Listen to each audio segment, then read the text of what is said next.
Understand?" "Perfectly."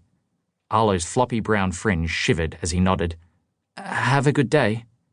There was a flash of anger on the man's face. He seized Arlo's book, tore it in two, and threw the pieces on the floor. He twisted his neck with a sickening crack, never taking his eyes from Arlo, as if warning the same could happen to him. "Sorry about that," he said, which of course was a lie. He left with a snigger and the jangle of bells as the door closed behind him. The girl poked out of the box she was hiding in. "Thanks, I owe you." Arlo hurried to the door and drew the bolts. He only now realized how fast his heart was beating. Who was that? Silas Gray. He's a murderer. Sorry? She tiptoed to the window and searched the street to make sure he'd gone. Swirls of snow butterflied in the streetlight. It's a long story. She crouched low and snuck to Arlo's side. She was about to speak when a small, honey-coloured mouse popped out of his pocket. "Hello," the girl said. He had rounded ears and dark fur across his eyes, like the mask of Zorro. She reached out to pat him. Arlo cried, "Stop! Herbert doesn't like—" The girl ran her fingers down the mouse's back. "Strangers," Arlo said, frowning. "He tends to bite them. But he looks so friendly." The animal purred and stretched out for more. Arlo was amazed. Herbert wasn't usually comfortable around most people and became twitchy when he met someone he didn't trust.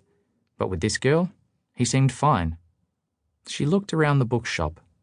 This place is even more perfect than I imagined. Arlo wondered how she knew the shop.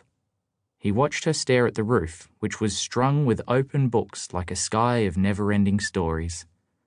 Suddenly she turned and said, "Can I trust you?" Arlo had never been asked that before. It felt like something people said to each other in books. Just before something dangerous happened. I'm not sure. Can you keep a secret?" "I think so." Arlo hoped he could. Secrets were the stuff of stories, and he loved those. The girl took a parcel from her backpack. It was wrapped in brown paper that was scuffed and held together by string. "What is it?" Arlo asked. "Open it, and you'll see." Herbert squeaked, and Arlo knew what he was thinking. Arlo had worked in the bookshop ever since his mother died almost a year ago. Since then, he'd lived upstairs with Herbert and his Uncle Avery, who homeschooled him. He knew very few people, and even fewer who'd send him a parcel. "Please take it, Arlo." His skin tingled. Herbert frowned. "How do you know my name?" "That's not important." Arlo had a feeling that taking the parcel from this girl would change his life. What a strange idea, he thought. How could a parcel change your life? She placed it in his hands. It was heavier than he thought. "Turn it over." Arlo did as she said, which was when he saw it. He felt as if a snowball had pounded into his chest. The parcel was addressed to him. He recognized the handwriting instantly. It was from his mother. 2.